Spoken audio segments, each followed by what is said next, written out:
एक बात बताता है कि परमेश्वर को किसी ने कभी नहीं देखा, एकलौता पुत्र जो पिता की गोद में है उसने प्रकट किया है। मतलब वो पिता को जो एकलौता पुत्र है, ईसा जो प्रार्थना कर रहा था ना, वो प्रार्थना करने का समय में जो प्रार्थना कर रहा था, वो जिसको प्रार्थना कर रहा था उसको कभी किसी ने नहीं देखा है। अब इसको एक्सप्लेनेशन करने के लिए हमको ब्राह्मण में जाना पड़ेगा, जैसे हमारे विश्व के बाहर में। एक्सप्लेनेशन से पहले ये जो आपने बताई है कि वो एकलौता बेटा है। एकलौता बेटा है किसका? गॉड का मतलब यहोवा का एकलौता बेटा है। मैं समझ रहा हूँ, तो मैं थोड़ा सा आपसे जानकारी ले लूँ। ये एकलौता बेटा है यहोवा का, ईसा, सन ऑफ गॉड, ठीक है। पहले पिता है या पहले पुत्र है? सबसे बाइबल बताता है कि पुत्र तो सीजा गया है। मैं किसका ये नहीं पूछा, मैं आपसे पूछ रहा हूँ पिता पहले होगा या पुत्र पहले होगा? पिता पहले होगा। अब उसके घर में जब पुत्र पिता को पहले माना और उसके घर में कोई पुत्र था नहीं, तो वो किसका पिता था? तो नहीं, मतलब जब उसने सृष्टि किया ना तब पुत्र हुआ। फिर समझिए इसको। पहले माना, पहले माने अभी नहीं है कोई, बिगिनिंग, ठीक, अब कोई नहीं है। तो जब पहले पिता है तो उसको पिता कहने वाला होना चाहिए ना। जब पिता कहने वाला नहीं है तो किसका पिता है वो? लेकिन उसके बारे में यहाँ पे एक शास्त्र में लिखता है। और वो क्या लिखा है ये मैं नहीं जान रहा हूँ। लेकिन जब आप इसको बोल रहे हैं तो इसको थोड़ा समझने का भी प्रयास कीजिए को क्या क्या रहे हैं। वो जो कहा है वो दिमाग से उसको तस्लीम किया जाना चाहिए कि नहीं, यानी उसको कबूल किया जाना कि नहीं, उसको जानना पड़ेगा नहीं। तो बिना जाने मानेंगे नहीं। इसके बारे में मैं एक बात पढ़ रहा है ना, ऐसे जो आप बता रहे हैं उसके बारे में मैं बात कर रहा है। यहाँ पे लिखता है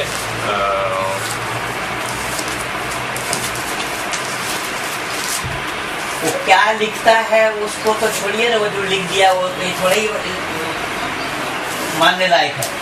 कोई भी कुछ भी लिख दे थोड़े मान लेंगे हम। लेकिन ये तो परमात्मा ने इंसान को बुद्धि दिया है, इसमें इंसान का क्रम विकास हो रही है। तो ये जो क्रम विकास अभी मैं दिखाता हूँ। ऐसा है कि मजहब अंदर और बुद्धि बाहर, चाहे ईसाइयत हो, चाहे इस्लाम हो, चाहे हिंदुइज्म हो, ये जितने भी मजहब हैं, मजहब अंदर हो गया तो बुद्धि बाहर हो गई। बुद्धि से काम मजहब में नहीं है, वहाँ तब केवल मान लेना है। ये तो वो दिखा रहे हैं, बाइबल दिखा रहे हैं, हम कुरान दिखा देंगे। बाकी ये है कि मजहब में बुद्धि के लिए कोई गुंजाइश नहीं है। अब ये पहले पिता है और उसको पिता कहने वाला नहीं होगा तो किसका पिता होगा वो? अब ये इस बोल के वो ये पूछो मत, मानो, वो तो केवल मानने की बात है। मतलब फादर है तो इसको तो कहने वाला होना चाहिए, वरना वो फादर में तो ईसा है नहीं। ईसा जब आए उससे पहले वो ईसा उनको जो क्या बता रहा है, अब सामने चाहिए ना, एक आदमी बात कर रहा हो तो बात इसका बात वो ठीक है, वो सब ठीक, वो भी समझ रहे हैं, वो भी यही काम करते हैं। उनसे ज्यादा आप नहीं जानते। वो अपने क्षेत्र में वो अपने मास्टर है। भाई काम वही है।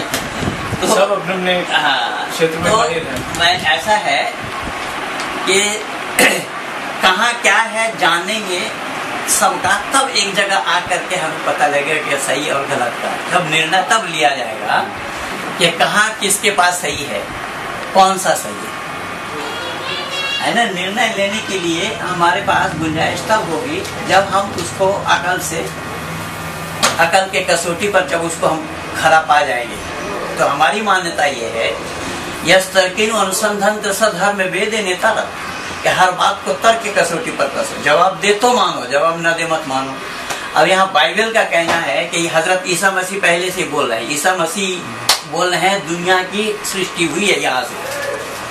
अब ईसा मसीह से दुनिया की अगर सृष्टि हुई तो ईसा मसीह से पहले तो मरियम थी।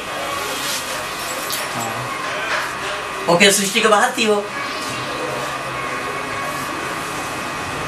अभी मैं दिखाता हूँ क्या बाइबल में एक शास्त्र पद है, यहाँ पे लिखता है यूहन्ना का किताब 3। अच्छा, मैं आपका जो आगे का जी। आगे जो बात कही ना, हाँ।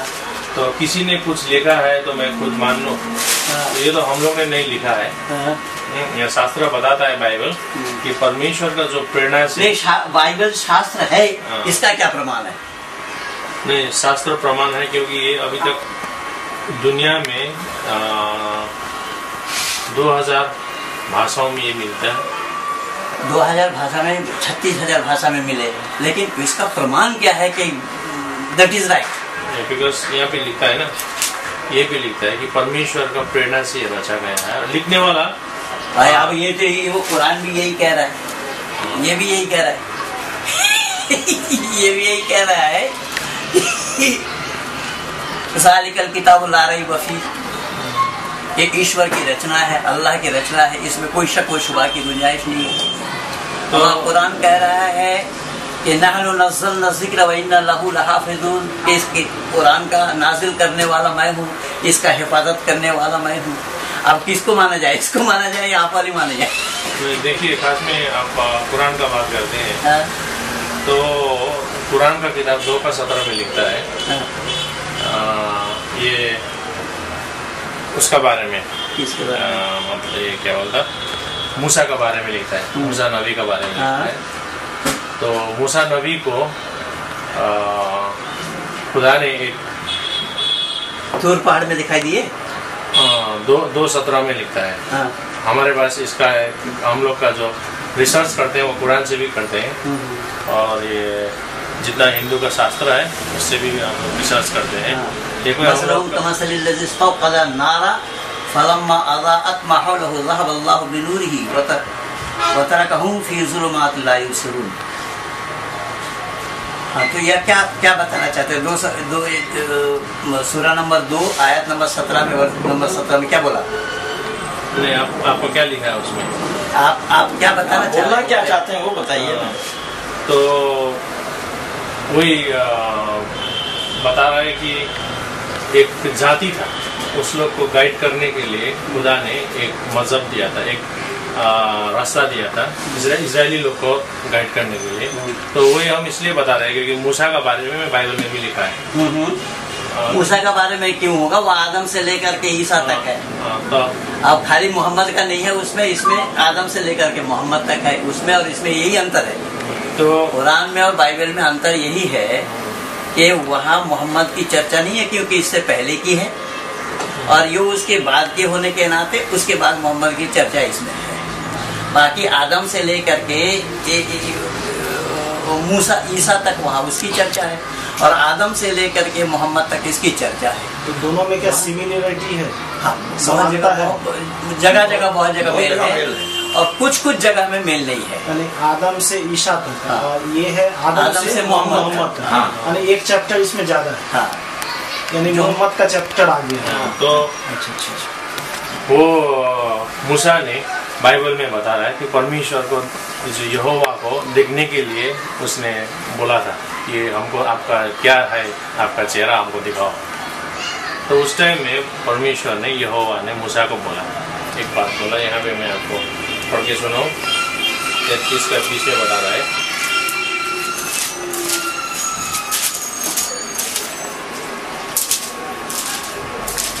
तैतीस का 20 में ऐसा लिखता है कि पहले 20 में लिखता है, फिर उसने कहा, तू मेरे मुख का दर्शन नहीं कर सकता, क्योंकि मनुष्य मेरे मुख का दर्शन करके जीवित नहीं रह सकता। मूसा को बोला ये बात। और ये मूसा जब बोला कि आप कौन हैं, तो उस टाइम में ये परमेश्वर ने वो मूसा को अपना इंट्रोडक्शन दिया, अपना परिचय दिया। तो उस टाइम में उसने बोला, ये बात बोला यहाँ पे 6 का 3 में ऐसा लिखता है, मैं सर्वशक्तिमान ईश्वर के नाम से अब्राहम, इसहाक, याकूब को दर्शन देता था, परंतु यहोवा मेरे नाम से मैं उस पर प्रकट न हुआ। मतलब ये अब्राहम, इसहाक, याकूब। एक मिनट हाँ, बोलिए। एक मिनट। इससे पहले अब्राहम को हम दर्शन देते थे, ये बोला। अब दर्शन का क्या तात्पर्य है? दर्शन देने का मतलब क्या होता है? मतलब दिखाई पड़ना। हाँ, दर्शन मतलब ये परमेश्वर उसके साथ में बात कर रहा है, बात करता था। हाँ, बात कर रहा तो है। इस बार परमेश्वर फिजिकली बोलने दो ना, क्यों बीच में टोकते हैं? परमात्मा, इसका मतलब वो शरीरधारी है। यहाँ पे परमेश्वर सीधा अब्राहम के साथ बात किया, कोई रिकॉर्ड नहीं है बाइबल में। हाँ। परमेश्वर ने अपना दूत को भेजा था, स्वर्गदूत को। हम्म। तो स्वर्गदूत को भेजा था, तो स्वर्गदूत अब्राहम के साथ में बैठ के खाना भी खाया। आहो, क्या बात। तो जब इसीलिए ना ये पीछे शास्त्र में लिखता है कि अतिथि सत्कार जिसको बोलता है, उसके बारे में बोला है कि तुम अपने भाइयों को, पड़ोसियों को अतिथि सत्कार करो, क्योंकि ऐसे करने से कितनों ने दूतगण को भी अतिथि सत्कार किया है, ये बात बोला है। अतिथि सत्कार किसने की? वो अब्राहम ने किया था। अब्राहम ने। आप क्या दिखाने मांगते हैं? मैं कुछ दिखाना नहीं मांग रहा, मैं आपसे सुनना ही चाह रहा हूँ कि इब्राहिम ने अतिथि सत्कार की। मैं कह रहा था कि ये कसौटी कहाँ, किसके पास है कि वो यही ईश्वरीय ज्ञान है। ये बाइबल हाँ? ईश्वरीय ज्ञान किस लिए है? क्योंकि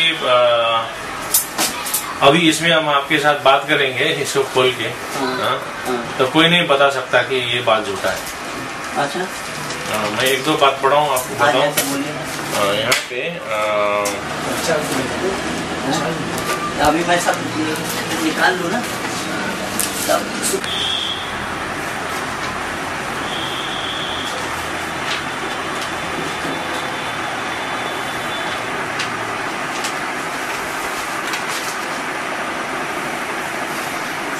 आप इसको बताइए कि कैसा ये प्रमाण आप बताना चाह रहे हैं कि यही ईश्वरीय ज्ञान है?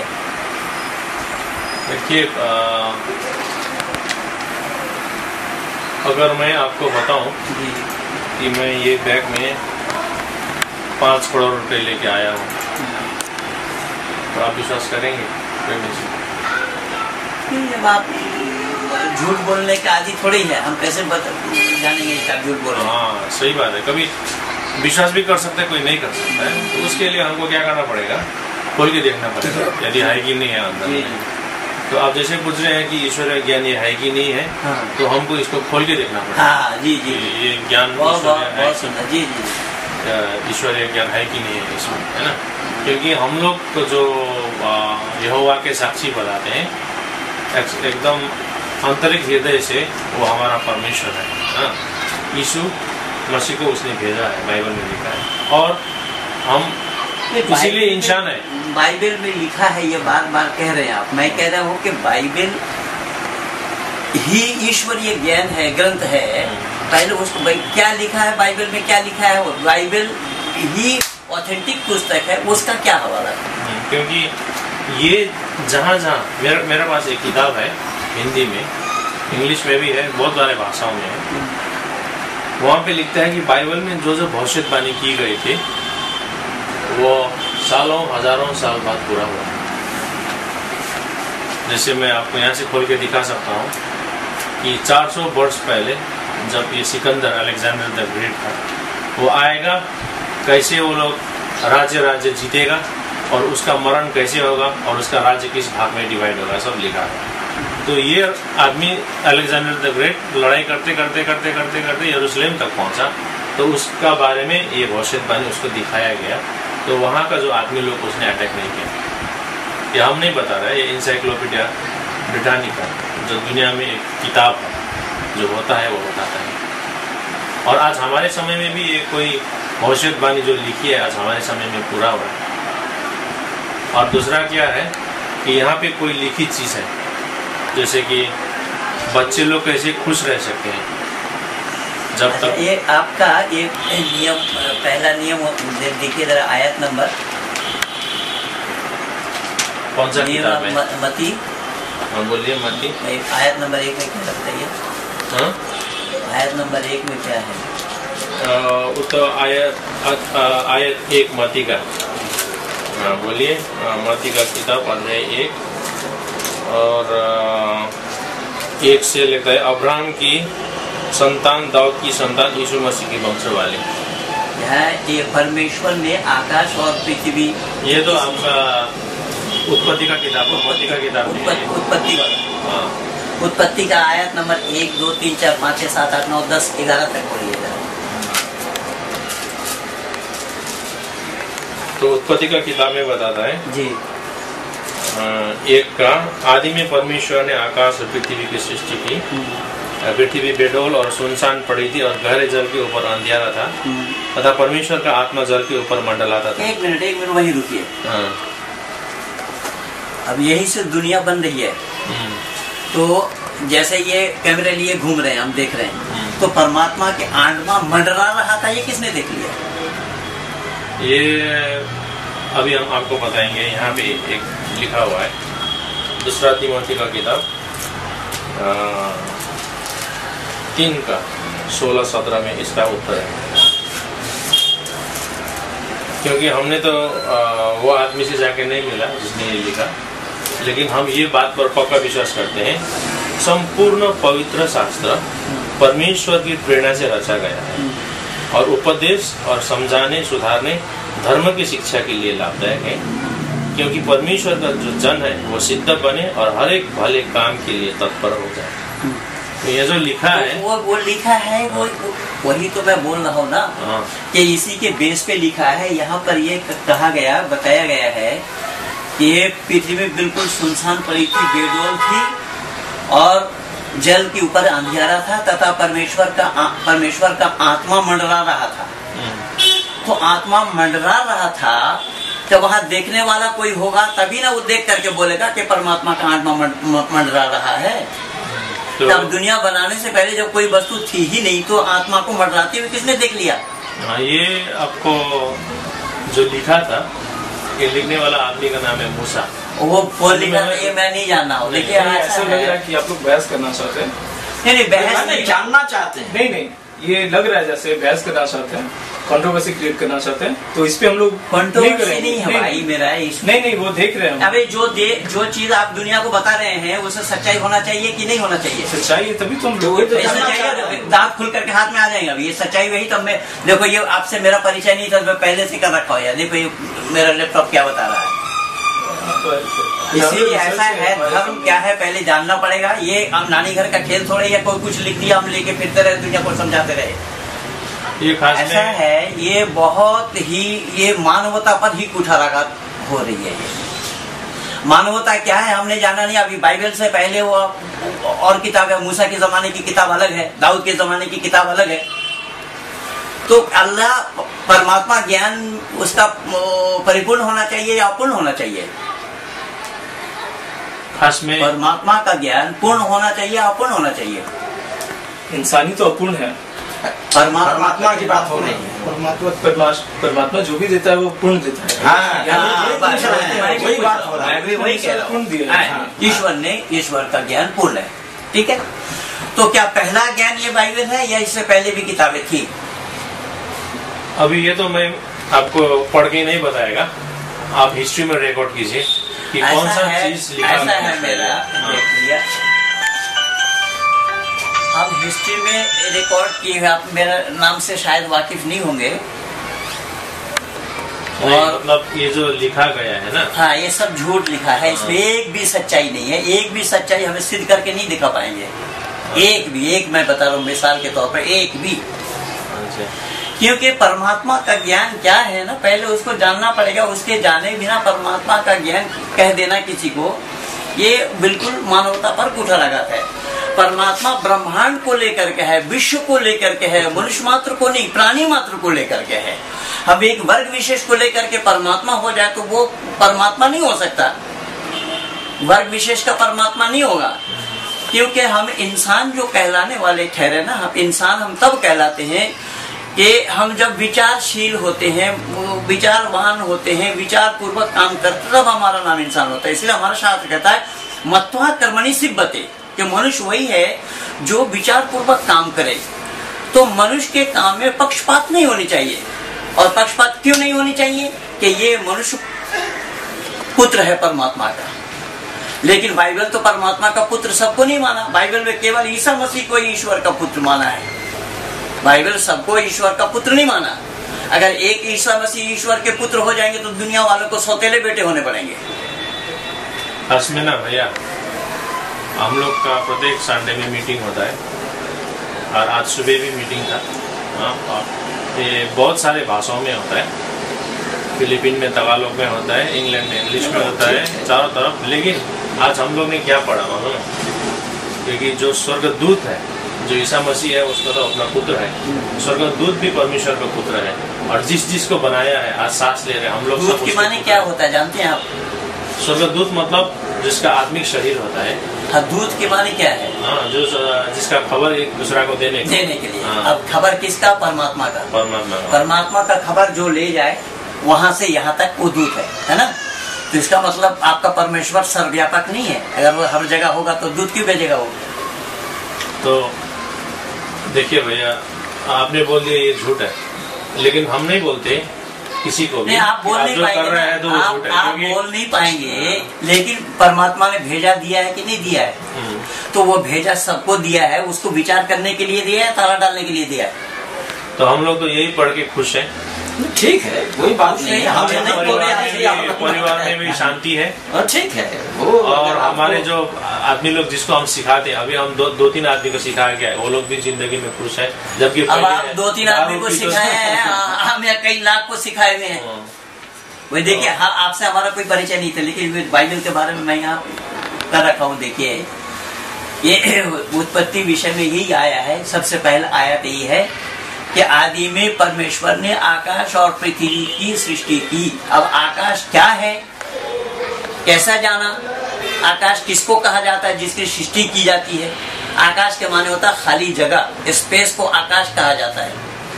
अब स्पेस को अल्लाह ने सृष्टि कैसी कर दी, कैसी बना दी? अच्छा, दूसरे आयत में दिया है, और पृथ्वी बेडोल और सुनसान पड़ी थी और गहरे जल के ऊपर अंधियारा था तथा परमेश्वर की आत्मा मंडरा रहा था। अब ये कौन से हॉस्पिटल में इनको दाखिल कराया जाए? ये इंसान कहलाते हैं अपने को, और ये परमात्मा के आंडवा मंडराते हुए बता रहे हैं, इंसान ने लिखा है।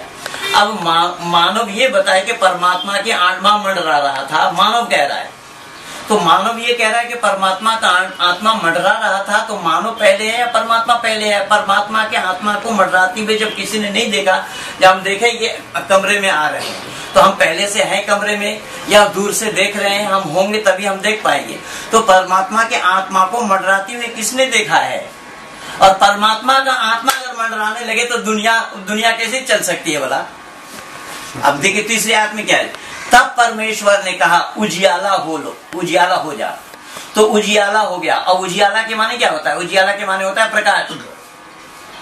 अब देखिए यहाँ फिर क्या परमेश्वर ने क्या बोला, और परमेश्वर ने उजियाला को देखा कि अच्छा है, तो परमेश्वर ने उजियाला को अंधियारा से अलग किया। अभी कैसी मूर्खता की बात है, बत्ती जलाएंगे अंधेरा अपने आप दूर होगा कि दूर करना पड़ेगा, अलग करना पड़ेगा? नहीं, ये जो आप ये छोटे छोटे जो बात कर रहे हैं ना, अबे उसमें है कि नहीं? इसी में है। हाँ। लेकिन इसका जो हम लोग जो हमने नहीं लिखा है, ये जिसने भी लिखा है ये परमेश्वर का आत्मा से प्रेरणा होकर लिखा है। भाई मेरा मैं अच्छा, तो आप परमेश्वर का आत्मा को बात कर रहे हैं ना, मैं बताऊँ? मैं बता रहा हूँ, परमेश्वर का एक्सप्लेन नहीं कर पाएंगे आप। परमेश्वर को जानते ही नहीं है कि परमेश्वर होता क्या है। तो अगर जानते होते तो उसको मंडराते हुए न लिखते नहीं, और ना इसको मानते, ना आप सच मानते इसको। खास में परमेश्वर का आत्मा। अब देखिए फिर इनकी मूर्खताओं देखिए, और परमेश्वर ने उजियाला को दिन और अंधियारा को रात कहा, तथा सांझ हुई, भोर हुआ, इस प्रकार पहला दिन हुआ। 6ठा नंबर आया। फिर परमेश्वर ने कहा जल के बीच एक ऐसा अंतर हो कि जल 2 भाग हो जाए। अब ये कहने से जल का 2 भाग हो जाना ये कैसा संभव होगा? अब पता नहीं, ये अपने को बुद्धिमान मानते हैं लोग, ये अपने को अकल के बटलोई लिए फिर रहे हैं। अब दुनिया को ईसाई बनाते फिर रहे, दुनिया को उपदेश सुना रहे हैं। अब ये उपदेश है या पागलपंती की बात है, या क्या है? ये कौन सा अकलमंद लोग कैसे मान सकते इसको? तब परमेश्वर ने एक अंतर करके उसके नीचे से जल और उसके ऊपर के जल को अलग किया। अब परमात्मा को जल को अलग, जल कैसे अलग कर देंगे आप कि ऊपर वाला जल को अलग करे, नीचे वाला जल को अलग करे? ये जल का अलग होना कैसा संभव होगा? और बस अलग हो जा कह दिया तो अलग हो गया। और परमेश्वर ने उस अंतर को आकाश कहा, तथा सांझ हुई, फिर भोर हुआ। इस प्रकार दूसरा दिन हो गया। फिर 9वां आयत में फिर परमेश्वर ने कहा, आकाश के नीचे का जल एक स्थान में इकट्ठा हो जाए, और सूखी भूमि दिखाई दी, तब वैसा ही हो गया। आयत नंबर 10, और परमेश्वर ने सूखी भूमि को पृथ्वी कहा, तथा जो जल इकट्ठा हुआ उसको उसने समुद्र कहा। और परमेश्वर ने देखा कि अच्छा है। फिर परमेश्वर ने कहा, पृथ्वी से हरी घास तथा बीज वाले छोटे छोटे पेड़ और फलदायी वृक्ष को भी जितनी बीज हैं उनमें एक एक जाति के अनुसार होते हैं, तो पृथ्वी पर उगे, और वैसा ही हो गया। देखिए यहाँ मैं लिखा हूँ कि फिर परमेश्वर ने पृथ्वी से हरी घास तथा छोटे छोटे आयत 11 आयत मैंने बाइबल से लिया है। इसके गप को ध्यान से सुने कि जिसको लोग ईश्वरीय ग्रंथ कह रहे हैं और मान रहे हैं, यह ज्ञान परमात्मा का है, ये परमेश्वर के है जो आकाश और पृथ्वी बनाई। किसी चीज की बीज को बनाने का क्या कुछ उपकरण की जरूरत होगी या नहीं? किसी भी वस्तु बनाने के लिए 3 चीज की जरूरत होती है। जैसा यहाँ पे हम जो बैठे हैं, जितने भी यहाँ पे 3 कारण मौजूद है। मैं बोल रहा हूँ, आप लोग सुन रहे हैं, और ये जगह, या आप लोग बोल रहे हैं, मैं सुन रहा हूँ, और ये जगह, इन तीनों में से एक को हटाइएगा तो बात चलने वाली नहीं है। इसीलिए 3 वस्तु जो है, 3 चीजें जो है अनादि हैं, ईश्वर, प्रकृति और जीव। अब यहाँ परमेश्वर का पुत्र ईसा मसीह इकलौता बेटा बताया। अब बेटा के बिना पहले पिता का होना संभव नहीं है, लेकिन वेद में जब से पिता है उस समय से ही पुत्र है। पिता और पुत्र के काल में अंतर नहीं है। जब से परमात्मा है उस समय से ही जीवात्मा है, क्योंकि परमात्मा ने जीवात्मा को नहीं बनाया, और प्रकृति भी अनादि है, प्रकृति को भी परमात्मा नहीं बनाया। ये 3 वस्तुएं जो है बिल्कुल अनादि है। तीनों में अंतर सिर्फ इतना है कि परमात्मा ज्ञान में परिपूर्ण है और प्रकृति ज्ञान शून्य है। जीवात्मा में कुछ ज्ञान और कुछ अज्ञानता है। जीवात्मा अपनी अज्ञानता को दूर करने के लिए ही परमात्मा को ढूंढता है, परमात्मा का सानिध्य लाभ करता है उसके ज्ञान प्राप्त करने के लिए। कुल मिलाकर के इतनी सी बात है। अब ये बाइबल भी इस चीज को नहीं माना, और ये कुरान भी इसको नहीं मान रहा है। कुरान भी इसको नहीं मान रहा है। ये कुरान भी कह रहा है कि वलक़द ख़लक़ना समावाति वल अर्द, बाइबल वाले किस्सा इसमें भी जड़ दिया है। इसमें केवल थोड़ा थोड़ा अंतर है। इसने बोला कि वलक़द ख़लक़ना समावाति वल अर्द फ़ी सित्तति अय्यामिन सुम्मा इस्तवा अलल अर्श युदब्बिरुल अम्र युफ़स्सिलु आयात। अल्लाह ताला ने 6 दिन में जमीन और आसमान को बनाया, 7वां दिन अर्श करार पकड़ा। बाइबल कहता है कि 7वां दिन आराम किया। इसने बोला कि तुम आराम कहने के लिए क्यों कहते हो? आराम क्यों करेंगे? वो थकते थोड़ी है जो आराम करेंगे। तो क्या किया? वह अर्श करार पकड़ा। बात वही है। ये भी कह रहा है कि वो जा करके बैठा। अच्छा, बैठेगा वही जो थकेगा। अच्छा, बैठेगा वही जिसका शरीर होगा। कुरान और बाइबल में परमात्मा एक व्यक्ति विशेष का नाम है। वह एक मुजस्सिम है, शरीरधारी है। शरीरधारी से अलग नहीं हो सकता है। अब जो 7वां आसमान पर बैठता है वो तख्त पर बैठता है। कुरान कहता है वो तख्त पर बैठता है, तख्त पर विराजमान है। बाइबल भी कह रहे हैं इस बात को। तो बैठेगा वो जिसका शरीर होगा। तो शरीर वाला परमात्मा जो होगा वो एक देशी होगा, वो सर्वव्यापक नहीं हो पाएगा। इसलिए उसको दूध भेजना पड़ता है। जैसा मैं दिल्ली में रहता हूँ, अगर मैं यहाँ नहीं आ पाता मैं किसी को भेजता, लेकिन जब मैं सर्वव्यापक हूँ तो ना किसी को भेजना पड़ेगा और ना हम तो हैं ही सब जगह। तो कुरान भी इसमें फंसा पड़ा है, बाइबल भी इसमें फंसा पड़ा है, और पुराण भी इसमें फंसा पड़ा है। ये जितने भी इज्म है, चाहे वो हिंदुइज्म हो, चाहे इस्लाम हो, चाहे ईसाइयत हो, चाहे जैनिज्म हो, बौद्धिज्म, जितने भी मानवकृत है ये सब इंसान के बनाए हुए हैं। और इन्हीं मानवी मजहबी दुकानदारों ने मानव समाज के अंदर में खाई पैदा किया और मानव समाज को लड़ाया। आज एक दूसरे के खून के प्यासे जो बने हुए उसका आधार यही है। इसलिए मैं यहाँ से शुरू किया हूँ। मेरी ये पुस्तक है और इस पुस्तक का नाम ही है अकल पे दखल न देने वाले धर्म और मजहब के भेद को क्या जाने।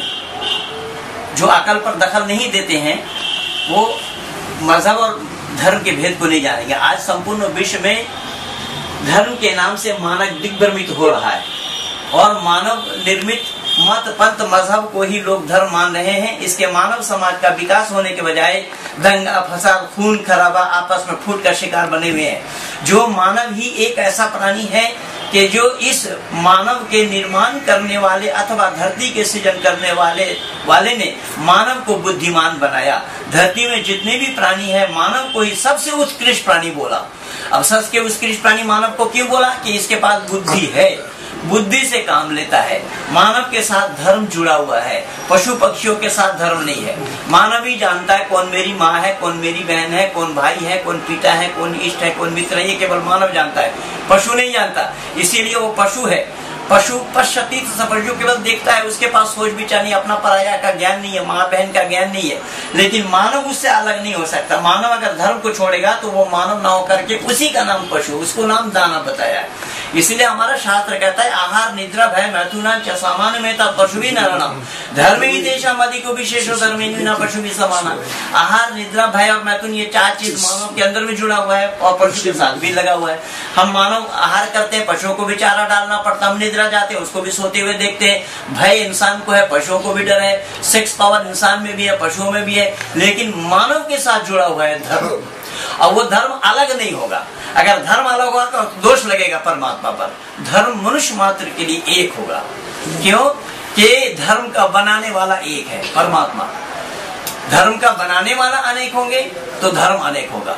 जो धर्म का बनाने वाला एक है, इसीलिए धर्म भी मनुष्य मात्र के लिए एक है। तो मैं यह कि मानव से अलग जितने भी प्राणी हैं, किसी को भी दो प्रकार का ज्ञान नहीं मिला है। सबके पास मात्र साधारण ज्ञान है, किंतु मानव के पास साधारण और नैमित्तिक दोनों ज्ञान है। साधारण ज्ञान उसे कहा जाता है कि जन्म से ही प्राप्त। नैमित्तिक ज्ञान उसको प्राप्त कराना पड़ता है। चलिए हम लोग चलते हैं। यानी आप लोग शुरू कीजिए, हम लोग जाते हैं। हाँ ठीक है। एक बात मैं आपसे बोलो। हाँ ठीक है। जब आप ये बताइए कि अगर नहीं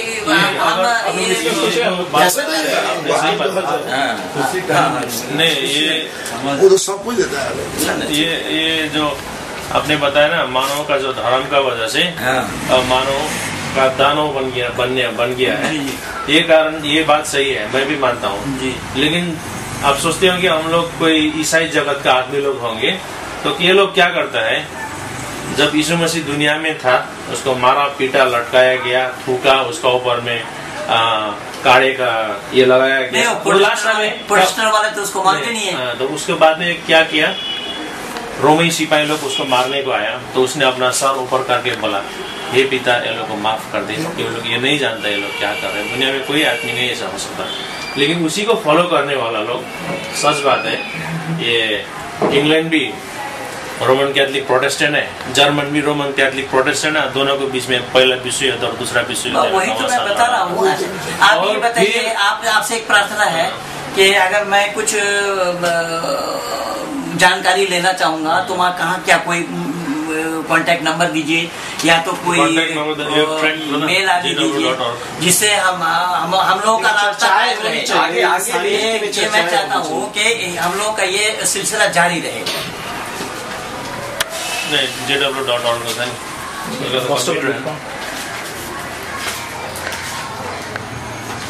तो इसीलिए कहीं कहीं हम लोग जब जाते हैं प्रचार करते हैं, कोई लोग हम लोग को वो करता है क्योंकि ये लोग जब प्रचार करते हैं तो दूसरों को पापी बताते हैं और वो लोग खुद पापी ऐसा नहीं, हम लोग ऐसा नहीं। पापी इंसान तो अल्पज है एक सर्वर तो परमात्मा ही है। ओके, इंसान शुरू कीजिए। बहुत बहुत धन्यवाद आपको। हमको शुरू नहीं करना था, हम लोगों का तो शुरू किया हुआ पहले से ही है। ठीक है। अब मेरा जो मूल विषय है ना, कॉम्परेटिव स्टडी फॉर रिलीजियस है। पंडित महेंद्र पाल आर्य, कभी इंटरनेट पे जाकर के देखिए तो पा जाएंगे साहब। ठीक है, ठीक है, ओके। आपका नाम है? पंडित महेंद्र पाल आर्य, वैदिक ज्ञान .in मेरा